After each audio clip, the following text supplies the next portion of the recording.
เปลี่ยนบรรยากาศบ้างนะรู้ฉันรู้ยังไงก็คงไม่ต่างรู้ฉันรู้ยังไงเธอก็เลือกเขารู้ถึงฉันขอร้องยังไงเธอก็คงต้องลืมเรื่องของเราเพราะว่าเขาดีกว่าเพราะว่าเขาสำคัญกว่ารู้เธอมีเหตุผลอะไรสักอย่างที่ทำให้เธอไม่คิดถึงกับฉันอาจเป็นเพราะเธอแค่เหงาใจในวันที่เราพบกัน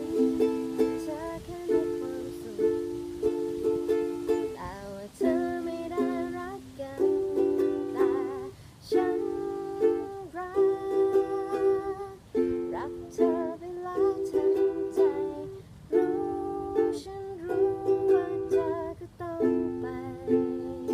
แต่อยากจะขอร้องเธออีกครั้งโปรดรักฉันเธอนะจะไม่ทำให้เธอเสียใจรู้ฉันสู้เขาไม่ไหวไม่เทียบกับใครที่เธอมีแต่เลือกฉันได้ไหมฉันจะดูแลเธอให้ดีโปรดถามใจเธออีกทีเพราะว่าใจฉันนั้นยังมีแค่เธอ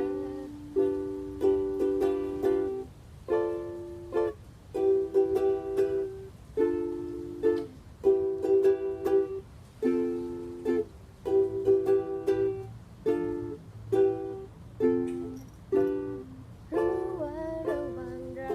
นั้นมีบางอย่างฉันรู้ใจหนึ่งเธอก็ยังมีฉัน